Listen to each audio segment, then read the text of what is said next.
예수께서 안식 후 첫날 이른 아침에 살아나신 후 전에 7 귀신을 쫓아내어 주신 막달라 마리아에게 먼저 보이시니 마리아가 가서 예수와 함께 하던 사람들이 슬퍼하며 울고 있는 중에 이 일을 알림해 그들은 예수께서 살아나셨다는 것과 마리아에게 보이셨다는 것을 듣고도 믿지 아니하니라. 그 후에 그들 중 2 사람이 걸어서 시골로 갈 때 예수께서 다른 모양으로 그들에게 나타나시니 2 사람이 가서 남은 제자들에게 알렸을 때 역시 믿지 아니하니라. 그 후에 11 제자가 음식 먹을 때 예수께서 그들에게 나타나사 그들의 믿음 없는 것과 마음이 완악한 것을 꾸짖으시니 이는 자기가 살아난 것을 본 자들의 말을 믿지 아니함일러라. 아멘. 하나님의 말씀입니다. 오늘 제목을 믿지 않는 완악한 마음, 그리고 쉼표 다시 말씀으로 라는 제목으로 정했어요. 좀 제목 안에 조금 심오한 의미를 담고 싶은데 그냥 직설적으로 내용을 함축하여 담는 것이 맞다라고 생각했고, 또한 이 안에 담겨져 있는 복음의 메시지, 여전히 우리를 붙드시고 있는 주님의 어떤 의지와 명령과 또한 그 사랑과 은혜가 무엇인지를 함께 좀 깊이 좀 다뤄보려고 합니다. 1980년도에요. 미국 워싱턴주의 세인트 헬렌스 지역에 화산 폭발이 일어났습니다.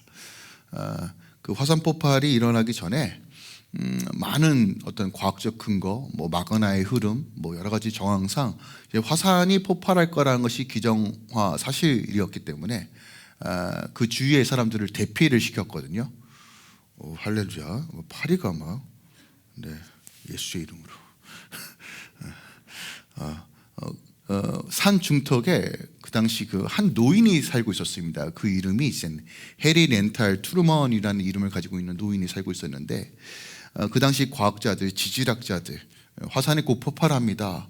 경찰도 소방서도 긴급 대피를 하고 당시 뉴스에 떠들썩하게 나왔던 사건이에요. 그런데 이 노인이요, 그렇게 사람들이 경고했음에도 불구하고 나는 이 산을 떠나지 않겠다라고 고집을 부립니다. 결국 화산이 폭발했고 안타깝게 이제 목숨을 잃었던 사건이 있습니다. 그러면 우리가 한번 고민해 볼게요. 우리가 이 노인의 입장에서 생각하는 거, 다양한 관점에서 우리가 생각할 수 있겠지만 이 노인이 왜 그런 선택을 했을까요? 정보가 없어서일까요? 아니죠. 명확한 정보, 과학적 근거들, 너무나 다양한 근거를 통해서 사람들을 대피시켰고, 또한 그 근거에 의해서 화산이 폭발했음에도 불구하고 정보를 몰라서가 아니라 어떻게 보면 오래된 애착, 고집, 어떻게 보면 자기의 목숨보다 어떤 그런 것들에 대한 소중함, 여러 가지들이 그의 마음을 움직이지 못하게 했다라고 우리가 조금 분석할 수 있겠죠. 여러분 그거 아십니까? 사람은 때론 증거가 없어서 사실을 모르기 때문에 무너지지 않고요, 많은 경우 마음이 굳어졌기 때문에, 마음이 이미 닫혀졌기 때문에 눈앞의 증거조차 밀어내다가 무너지는 경우들이 대부분이라는 것이에요. 보통 우리는요, 나는 되게 합리적인 사람이다 라고 여기는 경우가 많아요. 그리고 나는 합리적이기 때문에 어떤 진실, 명확한 근거, 객관적 사실에 의하여 내가 그 사실을 내 앞에 놓이게 되면 내가 즉각적으로 반응하고 변화될 수 있다라고 생각합니다. 대부분요. 나는 합리적이다. 나는 굉장히 논리적인 사람이야. 난 똑부러진 사람이야. 라고 보통 그렇게 생각한다고 해요. 그런데요, 우리의 뇌는요, 내가 지금까지 붙잡고 있었던 어떤 세계관, 신념이 무너질 위기에 처하게 되면요, 우리의 뇌는 오히려 자기 보호로 들어간대요. 그래서 그것들을 무너지지 않도록 오히려 사실을 일부러 왜곡하여서 보호한다는 어떤 인지가 있다라고 해요. 이것이 인지심리학에서 나오는 건데, 그러니까 객관적 사실이 중요한 게 아니라 지금까지 내가 지키고자 했던 신념이 더 중요하다라고 여기기 때문에 오히려 객관적 사실을 밀어낸다는 것이죠. 이것을 우리가 어떻게 이해해야 될까 참 다양한 해석들이 나오지만 저는 궁극적으로 이것이 우리 안에 여전히 역사하고 있는 죄된 본성과 마음의 병이지 않을까라고 생각이 듭니다. 오늘 부활의 아침 제자들 역시 비슷한 상황 가운데 놓입니다. 막달라 마리아가 찾아와서 예수님의 부활을 증거했고 또한 두 제자가 예수님의 부활을 증거했음에도 불구하고 나머지 제자들은 그 사실을 믿지 않습니다. 마음이 딱딱하게 굳어져 있어요. 인간의 어떻게 보면 불신앙은요, 아무리 팩트가 정확하더라도 마음이 완악하고 굳어져 있으면 어느 순간 그것을 밀어낼 수밖에 없다는 것. 이것이 어떻게 보면 우리의 모습이라는 것이죠. 근데 그럼에도 불구하고 오늘 본문에서 말하고자 하는 것은 우리의 완악함이 아니라, 물론 우리 완악함의 진단이 굉장히 중요하겠죠. 그 가운데서 주님께서 찾아오셔서 대체 어떤 작업을 하시고 어떻게 회복하시는가가 우리가 오늘 집중적으로 좀 살펴봐야 할 내용이라는 겁니다. 본문을 조금 나누기 전에 한 가지 좀 사실을 말하고 넘어가겠습니다. 혹시 여러분이 가지고 있는 성경책을 보시면 구절에 어떤 각주가 있을 거예요. 어떤 각주가 달려져 있냐면 어떤 사본에는 이 구절이 기록되어 있지 않습니다 라고 하는 어떤 각주가 담겨져 있을 것입니다. 그러니까 초대 사본인 시나이 사본이나 발카틴 사본 같은 가장 먼저인 사본에는요 9절부터 20절까지가 기록되어 있지 않습니다. 그런데 그 후에 사본들, 그러니까 사본들이 굉장히 많겠죠. 오리지널은 없어요. 성경에 오리지널은 지금 발견되지 않고 다 사본들, 복사본만 지금 계속 발견되고 있는데 그 외에 많은 사본들이 이제 9절부터 20절까지 기록되어 있습니다. 그래서 이것이 여전히 논쟁이 있어요. 이거는 뭐 가짜 성경이다. 이거는 뭐 포함하면 안 된다. 그러죠. 뭐 특별하게 어떤 번역본만 고집하는 어떤 교회들이 있죠. 근데 1세기의 대부분의 초대교회들은요 9절부터 20절까지를 전통적 정경이라고 여겼습니다. 그렇다면 우리가 좀 고민해보고 생각해볼 것은 뭐냐면 마가복음에 이것이 붙여진 것은 붙여지지 않았든 간에 왜 이것을 정경이라고 우리가 여겼고 왜 초대교회 성도들은 이 부분에 대해서 또 깊이 묵상하고 기록에 남겨두었는가라는 의미를 좀 찾아봐야 해요.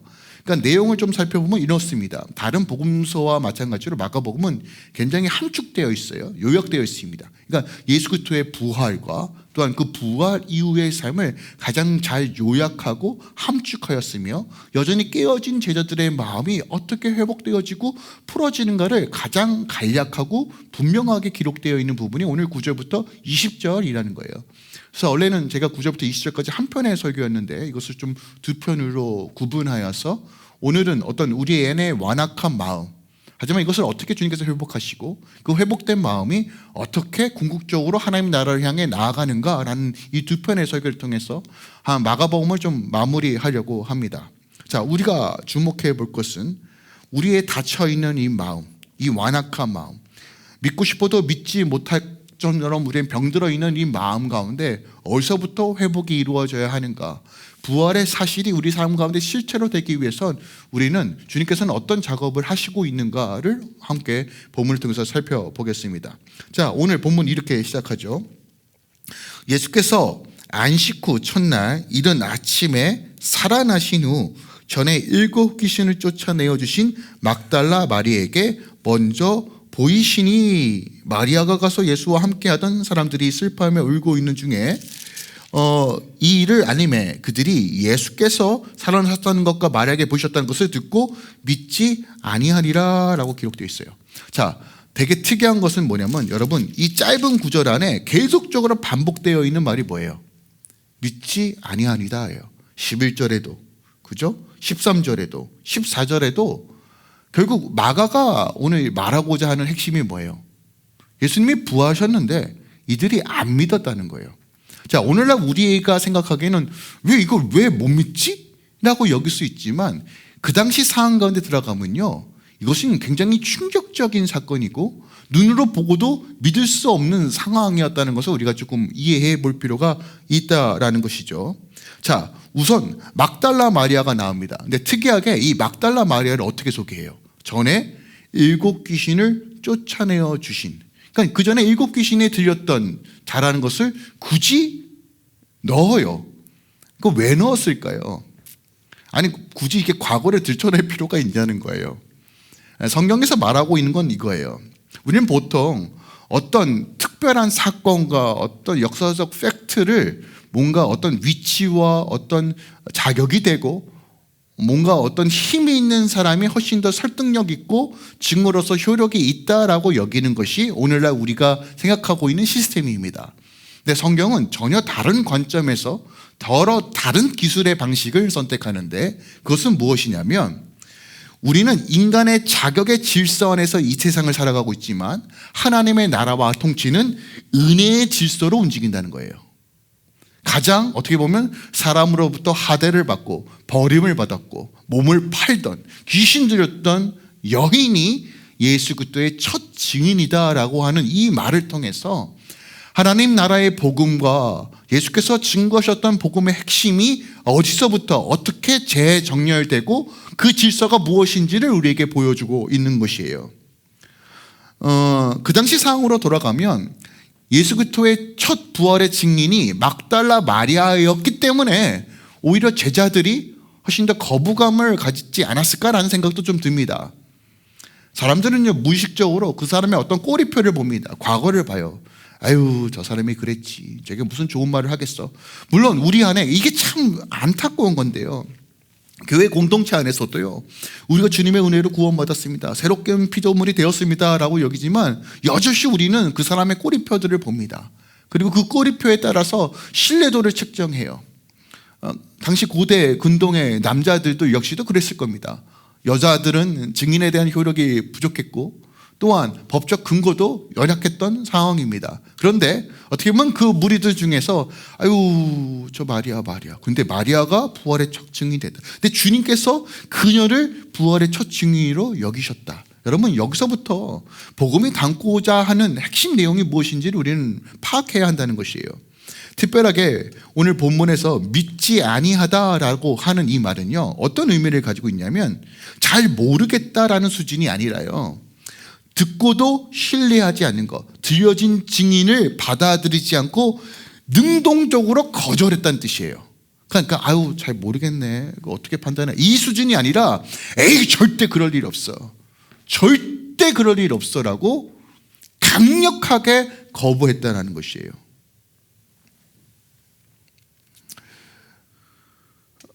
여러분, 이것이 어떻게 보면 우리가 하나님 나라를 누리지 못하고 부활의 능력으로 살지 못하도록 맞는 가장 결정적인 걸림돌이라는 것이에요. 내 생각의 틀에서 벗어났을 때, 내 기대의 틀에서 벗어났을 때 이것은 일단 아니야 라고 말하는 거. 하나님 그렇게 역사하시면 안 됩니다 라고 내 스스로 그 선을 정해놓는 거. 성경은 이것을 불신앙이라고 말합니다. 그러니까 단지 죄는 어떤 도덕과 실패의 어떤 영역을 넘어서 하나님의 말씀과 하나님의 행동을 내 기대와 내 해석 아래 두고자 하는 심사, 즉 내가 우선이고 내가 중심인 것에서부터 시작됐다는 것이에요. 제자들, 남자들입니다. 입장에서 보면 자존심도 상했죠. 여러분, 제자들이 예수님께서 부활하신다는 메시지를 못 들었을 거예요? 아니, 이미 들은 상태입니다. 알고 있어요. 네, 당시 그것이 그냥 생각으로만 남아있는 상태지 이게 진짜 일어날 거라는 기대를 1도 하지 않았다는 것이에요. 그런데 그 부활의 소식을 누가 전합니까? 옛날에 귀신 들렸던, 몸을 팔던, 어떻게 보면 참 낮고 낮은 그 여자가 예수님께서 부활하셨습니다, 제가 예수님을 만나고 왔습니다 라고 호소해도 뭐라고 말해요? 어휴, 진짜야? 라가 아니라 절대, 아유, 미쳤구나 이랬다는 것이에요. 그 공동체가. 그럼 마가는 이런 사실을 왜 숨기지 않고 드러낼까요? 이것이 여전히 우리의 모습이지 않을까라는 것이에요. 우리가 매년 부활, 예수님, 부활절뿐만이 아니라 예수 그리스도의 부활은 핵심입니다. 핵심이에요. 우리가 믿는다고 말하지만 과연 그것이 믿는 삶으로 나아가고 있는가에 대한 질문을 할 수밖에 없다는 것이죠. 여전히 내 안에 예수가 부활이고 능력이라고 믿지만 여전히 내가 신뢰하는 것은 내 통장의 잔고고 어떻게 보면 내 비즈니스고 내 인맥이고 내 명예고 내 위치이지 않을까 하는 거예요. 그러니까 제가 이 말씀을 묵상하면서 이런 이미지가 좀 떠올랐어요. 여러분 오해하지 마세요. 제가 이 예화를 들을 때 만약에 여러분의 그 손에 당첨된 복권이 있다고 가정해 볼게요. 저는 복권을 안 해요. 여러 가지 이유가 있어서 예전에 하나님한테 혼나가지고 안 하는데 만약에 이게 당첨이 된 거예요. 근데 누가 줬어요. 누가 줬는데 문득 이런 생각이 드는 거예요. 나는 운이 나쁘고 불행하기 때문에 결탄코 복권에 당첨될 일이 없어. 혹은 이 번호가 사실이더라도 사람들이 조작하여서 나에게 줬을 거야 라고 이 복권을 찢는 거와 같은 행동이 오늘 제자들의 모습은 아닐까라는 생각이 드는 거예요. 당첨이 됐는데 확인도 하지 않고 스스로가 해석해버리고 스스로가 결정해버려서 찢는 행동. 행운이 어떤 뭐라고 해야 될까? 인생의 역전의 기회가 왔음에도 불구하고 스스로 이것을 망가뜨리는 행동. 예화로 든 겁니다. 여러분 보고 복권하는 얘기는 아니에요. 오늘날 예수 그리스도라는 이 분명한 진리, 생명과 능력과 창조주신 그 하나님께서 우리와 함께 하시고 부활의 권세가 우리 안에 역사한다는 사실이 명확함에도 불구하고 성경 66권이 그것을 명확하게 증거하고 말하고 있음에도 불구하고 우리는 여전히 왜 우리의 신앙은 막연하고 여전히 내 수준으로서만 살아가는 것을 합리화하고 있는가? 내 통제 안에 있을 때만 받아들이고 내가 이해가 되지 않는 것은 철저하게 배제하려고 하는 우리의 어떤 연약한 심리가 오늘 본문 안에도 잘 담겨져 있다는 것이에요. 자, 그렇다면 왜 이런 제자들이 이런 반응을 하고 있을까? 이유는 다양하게 있겠지만 결정적인 이유는 이거라고 봅니다. 그들의 기대가 완전히 무너지니까.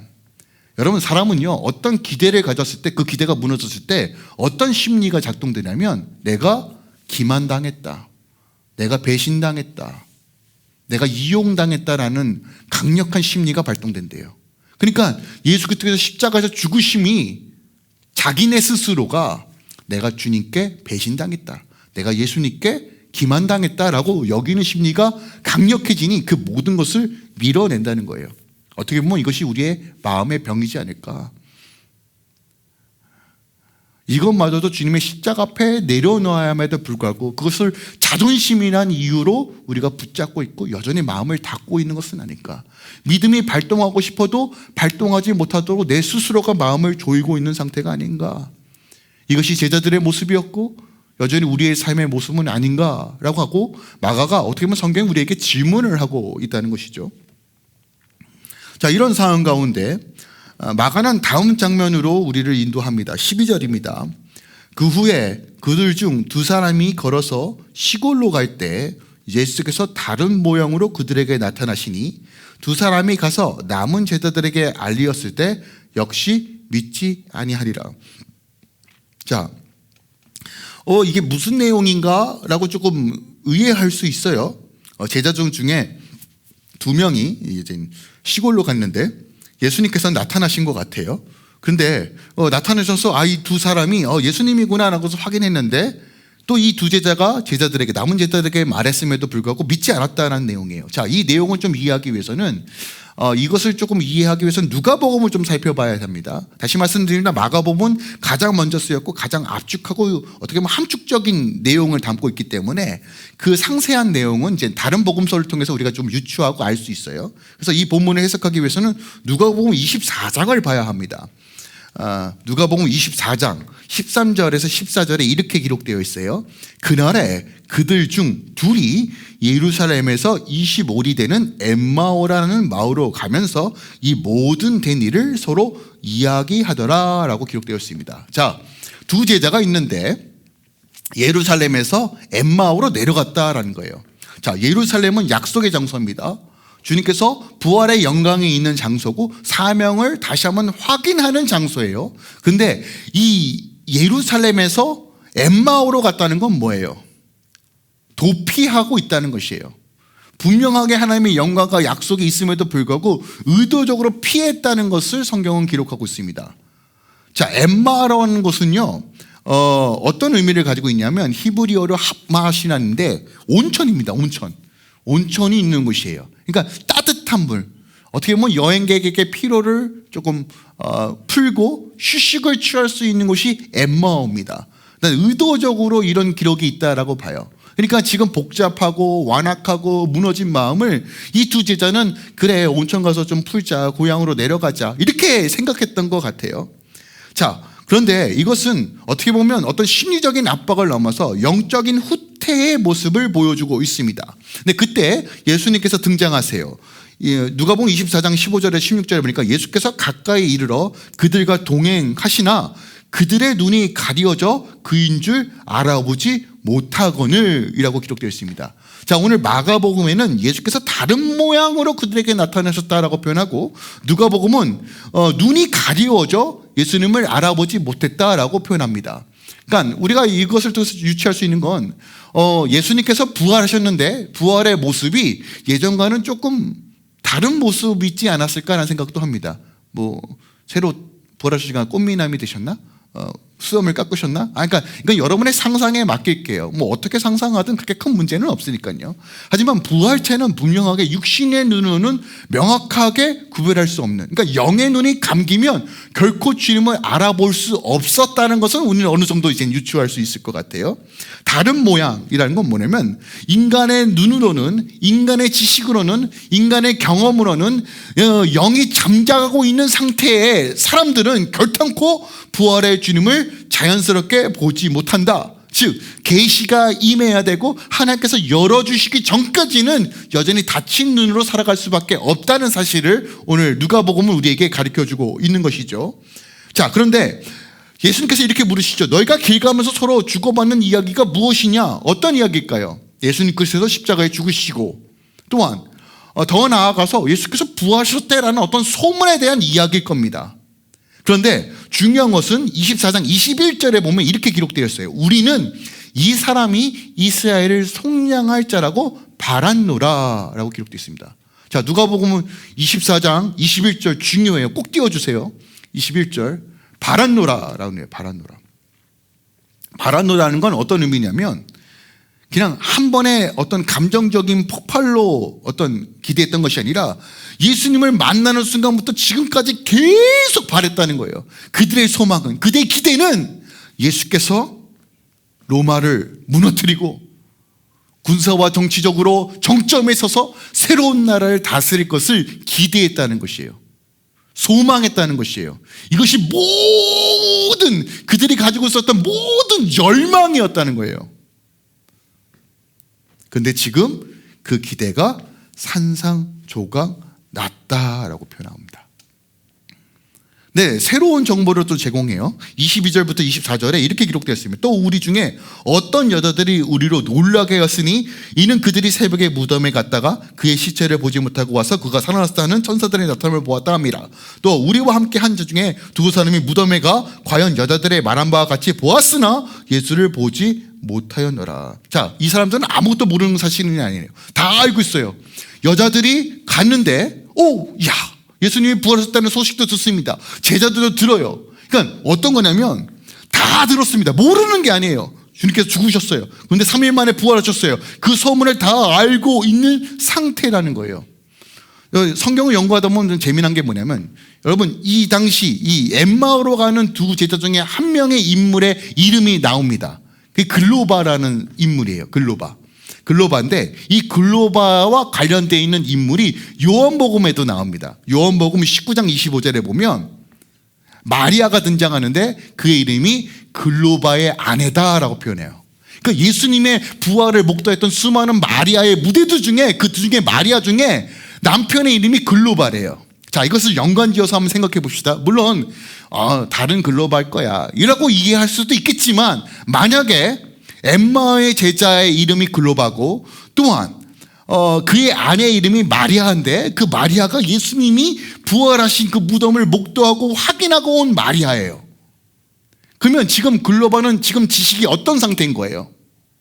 남의 이야기가 아니라 자기 아내가 그것을 경험하고 왔어요. 그리고 여보, 예수님이 부활하셨대 라고 하는 이 정보를 이미 들은 상태라고 우리가 생각할 수 있겠죠.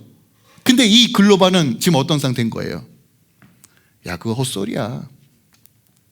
그러니까 참 남편들이 문제예요. 아내 말 안 들어서 이제 문을 사단이 열어주는 거예요. 그러니까 모든 성경의 기록들은 늘 아내 말을 안 들어요.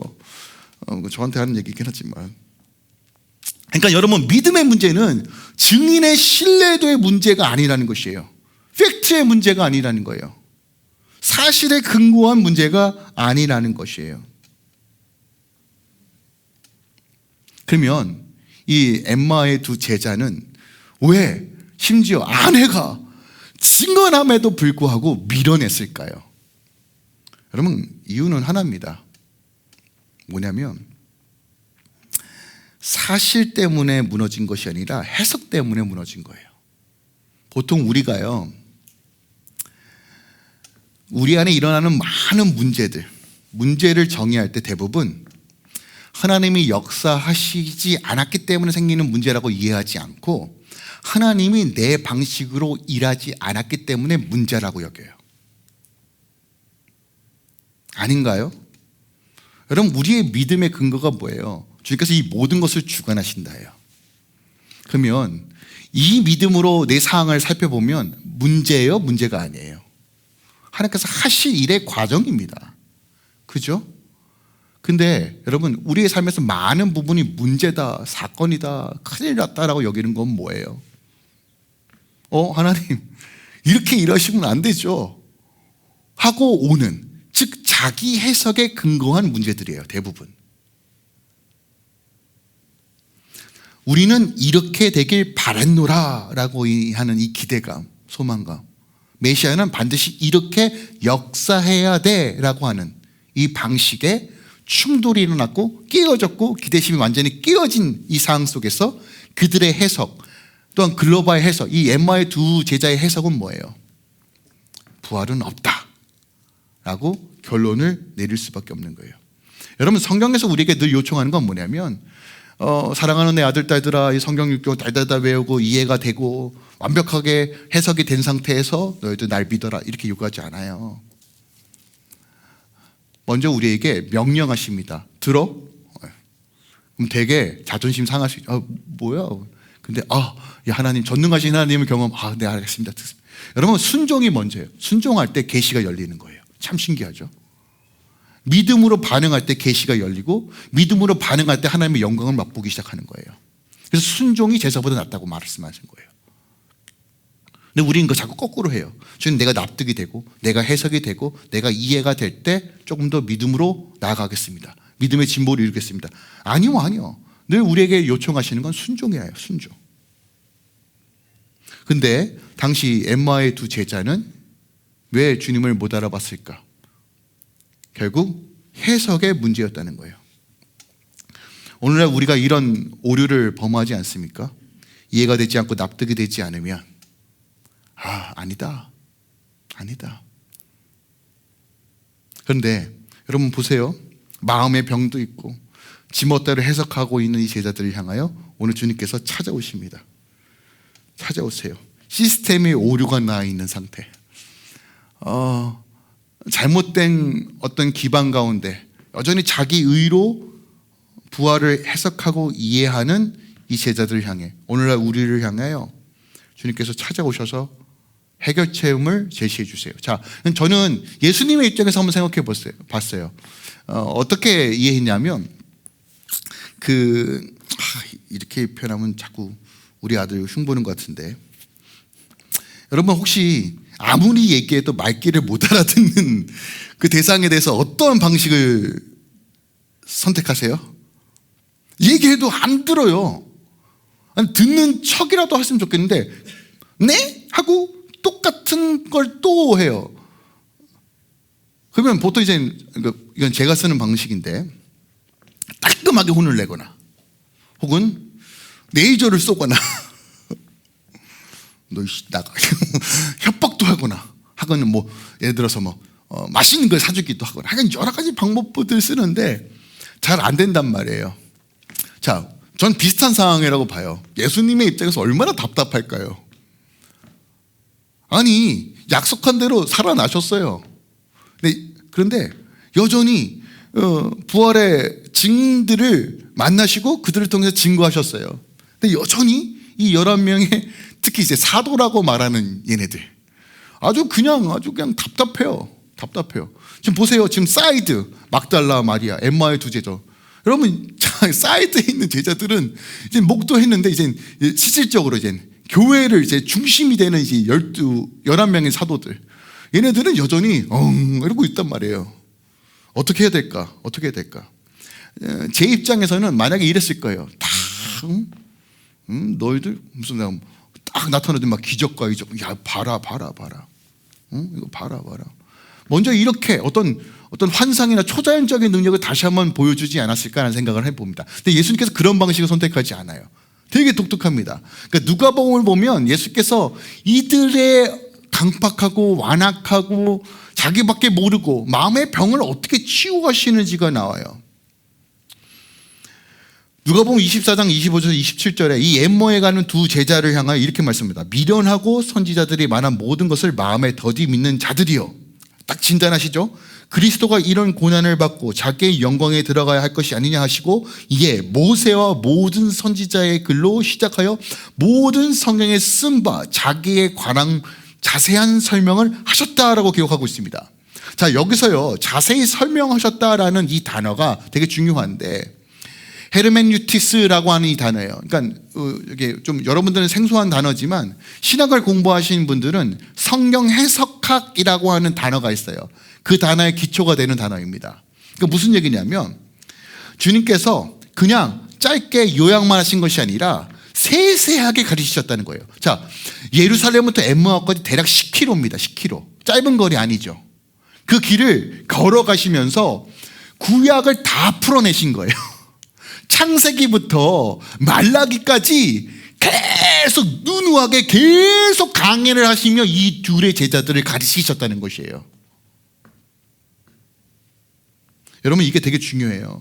보통 우리가 어떤 영역으로 좀 더 믿음이 강화되기 위해서는 가장 먼저 생각하는 건 뭐냐면 좀 더 센 어떤 체험, 어떤 신비한 어떤 체험, 어떤 진보를 위해서 어떤 믿음의 체험의 세기가 굉장히 중요하다고 여기는 경우들이 되게 많아요. 강한 은혜, 더 큰 표적, 더 큰 센 감동, 어떤 예배의 감격 이런 것들을 추구하는 경우가 너무 많다는 것이에요. 물론 여러분 이거 필요합니다.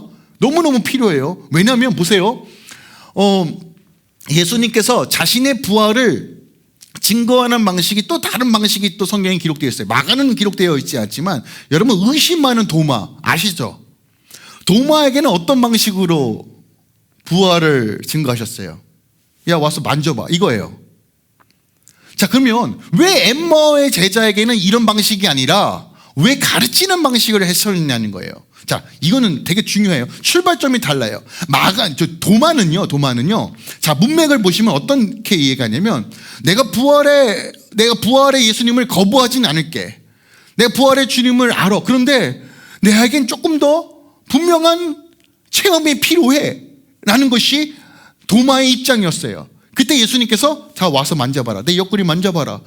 도마에게 필요했던 건 영적 체험이었어요. 그 다음 단계로 가기 위해서. 그런데 이 엠마오의 두 제자는요, 그들의 세계관이 지금 다 무너진 상태예요. 그래서 필요한 건 뭐냐면 세계관을 다시 재정립하고 다시 한번 복음이 무엇인가, 자기 의로 시작했던 무너졌던 우리의 잘못된 신앙이 무엇인가를 다시 한번 회복해야 돼요. 근데 그 회복은 어디서부터 시작된다고요? 말씀을 상세하게 풀어낼 때, 말씀을 다시 한번 붙잡을 때, 그 안에 담겨져 있는 예수 그리스도의 말씀과 핵심을 다시 붙잡을 때 회복되기 시작한다는 거예요. 모세와 선지자로부터 시작했던 그 모든 메시아의 메시지를 예수께서 다 풀어내 주셨어요. 그때 어떤 일이 벌어지느냐? 그들이 가지고 있던 세속적인 틀이 완전히 깨어지고 다시 한번 예수 그리스도에 대한 재해석이 시작되는 것이에요. 그랬더니 누가복음 24장 32절에 길에서 우리에게 말씀하시고 우리에게 성령을 풀어주실 때 우리 속에 마음이 뜨겁지 아니하느냐. 여러분 기억하세요. 영적인 체험 중요할 수 있어요. 근데 핵심은 뭐예요? 여러분이 말씀을 마주할 때 마음이 뜨거워지는, 영이 솟게 되는 것을 경험하셔야 돼요. 언제요? 주님께 수박 겉핥기식으로 있는 것이 아니라, 제가 말씀드려요, 지성소로 들어가는 말씀 묵상, 나를 비우고 주님으로 채우고 기도와 말씀과 성령 안에서 계속 끊임없이 갈망하는 거예요. 우리 안에 우선순위를 두는 것이에요. 여러분 일하잖아요. 말아요. 바쁩니다. 근데 그 와중에서도 우리의 시선과 우리의 초점은 놓치지 말아야 돼요. 제가 금요일에도 말씀드렸지만 이 판자 위에 펜 하나 놓으면서 이 균형을 잡는 거, 여러분 이건 훈련되면요 누구나 할 수 있는 일입니다. 근데 한눈 팔면 그냥 공은 그냥 떨어질 수밖에 없어요. 균형을 잃어버리니까요. 여러분 우리의 초점과 우리의 시선을 다시 주님께로, 말씀에 대한 사모함, 조그만 단단한 음식일지라도 다시 한번 되새기면서 주님 내게 말씀하여 주시옵소서. 주님 이 말씀대로 살아가겠습니다. 그래서 아침에 시작하는 말씀이 귀한 것이고, 소리내어 말씀을 읽는 것이 귀한 것이고, 또한 그 말씀을 다시 한번 우리 다음 세대들에게, 또한 내 지체들에게 함께 나누는 것이 귀한 것이 바로 여기에 있어요. 여러분 그거 아십니까? 체험은 해석되지 않으면 결코 오래가지 않아요. 말씀으로 해석되지 않는 체험은 결국 사람을 자기중심적으로 바뀝니다. 말씀 속에 그리스도가 보이기 시작하면요, 여러분 믿음은 단순히 흥분이 아니라 존재론적 방향으로 바뀌게 돼요. 다시 말씀드립니다. 여러분 기적이 나쁜 게 아니에요. 영적 체험이 무시하자는 것도 아닙니다. 하지만 문제는 해석되지 않은 체험은 결국 내 의와 내 고집만 만들어요. 나 이거 봤어? 나 이거 경험했어? 대체 뭔데요? 그 안에 예수 그리스도에서 말씀하시는 것들이 뭔데요? 그 삶이 무엇인데요? 여기까지 나아가셔야 한다는 거예요. 그럼 해석은 어떻게 할까요? 주의 음성을 들어야 돼요. 주님께서 그 계시로 드러내신 것들을 우리가 캐치해야 돼요.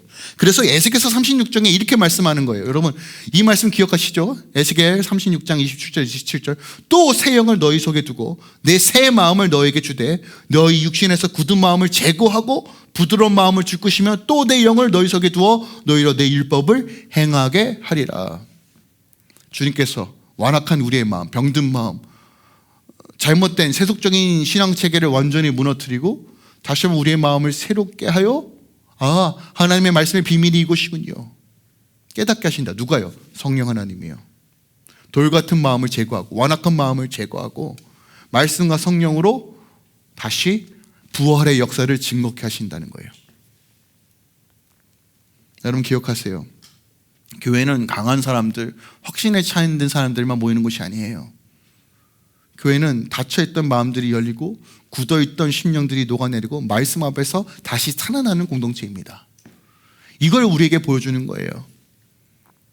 당시 초대교회, 당시 사람들, 부활하신 예수께서 등장하셨음에도 불구하고 마음이 병들어서 아집과 고집과 자기 해석에 빠져서 밀어내고 있는 현실, 오늘날도 별반 다르지 않다라고 봅니다. 그럼에도 불구하고 여러분 주님은 우리를 포기하지 않아요. 제가 요즘 왜 이런 일들이 계속 가속화될까라고 여기면 좀 심플하게 좀 진전해 보면 이런 것 같습니다. 우리는 요즘 도파민스러운 신앙을 원해요. 팡팡팡 터져야 돼요. 영상도 30초 이상 안 보고 뭔가 짤막한 요약이 이루어져야 되고 AI가 빨리빨리 모든 걸 해줘야 되고, 그죠? 효율을 극대화하고 있는 시대 속에서 묵묵하게, 여러분 10km 동안 예수님께서 길게 성경 공부하신 거예요.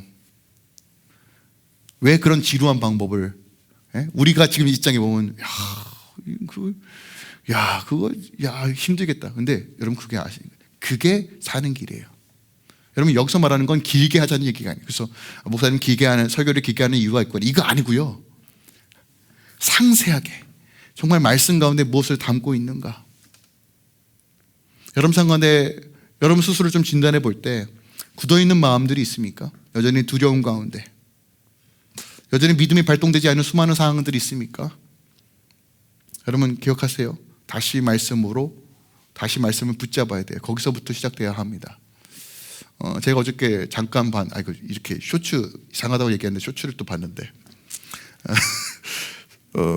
40대 중반부터는 가만히 있어도 근육이 키워지는 게 아니라 하체 운동을 열심히 하라 라는 얘기를 듣고 제가 자극을 받아서 오늘 아침에 스쿼트를 하려고 하는데 빨리 왔어요 그냥. 네. 여러분 우리가 몸을 메인테인하기 위해서는 회복력이 되게 중요하거든요. 기초가 되게 중요해요. 기초. 그러니까 여러분 한꺼번에 갑자기 말씀을 깊이 묵상하려고 하면 잠만 올 거예요. 그렇게 하지 마시고 차근차근 분량을 늘려가시면서 꾸준하게 여러분 삶 가운데 집중하셔야 돼요. 자, 오늘 다음 장면을 마가가 소개하는데 오늘 14절에 주님께서 이제 11 제자에게 나타나십니다. 음식 먹을 때 앞에 육의 음식을 먹을 때 주님께서 등장하십니다. 그리고 그들의 믿음 없음과 마음이 완악한 것을 꾸짖으셨다는 거예요. 자, 꾸짖다라는 이 한글 단어만 보면 예수님 참 미나다. 왜냐하면 누구보다도 이들의 마음의 상태를 알았을 거예요. 이 기대감이 무너지고 상처받고 배신감을 당했다는 이 상처투성인 자들에게 그런 거잖아요. 야, 너희들 왜 그랬어? 라고 하는 이미지가 있잖아요. 꾸짖는 건.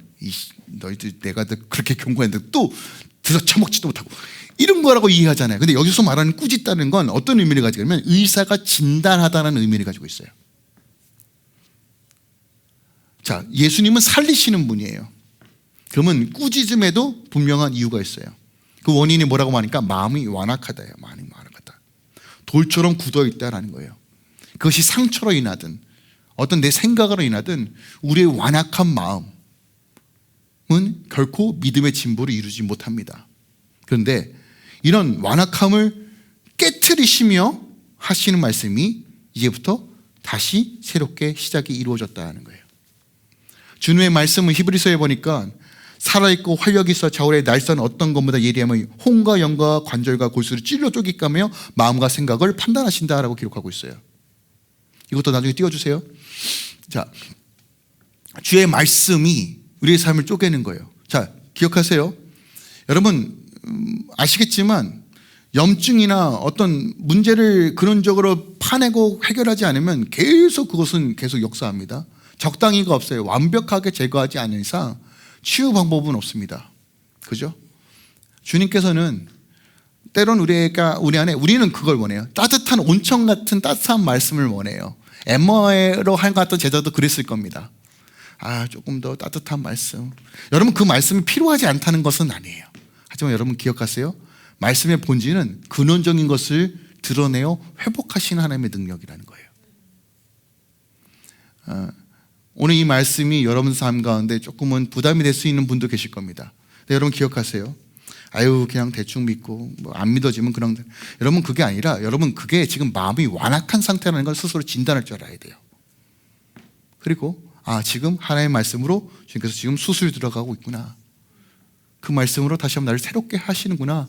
여러분 그 믿음으로 나아갈 때 여러분 부활의 역사들이 시작되는 것이에요. 여러분 이 사건이 있은 후에 우리가 이제 다음 주에는 여러분 이렇게 믿음 없는 자들을 향하여 주님께서 뭐라고 말씀하시냐면 가라 복음 증거하라. 여러분 이게 말이 됩니까? 아니 지금 보면 아무것도 안 되어 있는 제자들을 향하여 주님께서 말씀하세요. 이젠 그의 나라와 그의 일을 가라. 뱀을 잡고 병을 치유하고 귀신을 쫓아내고 명령하시는 장면이 이제 다음 주에 나오는데 여러분 이게 어떻게 가능하냐는 거예요. 다시 말씀을 붙잡고 다시 소망 되신 예수께 가까이 갈 때 여러분 이 놀라운 역사들이 시작된다는 것이에요. 여러분 기억하세요. 우리는 여전히 마음의 병들이 있어요. 여전히 완악한 우리의 마음들이 있습니다. 왜 없겠습니까? 과거의 상처, 아픔, 해결되지 않은 여러 가지 문제들로 우리 삶 가운데 겹겹이 쌓여있는 자기 보호와 자기 의들이 있을 겁니다.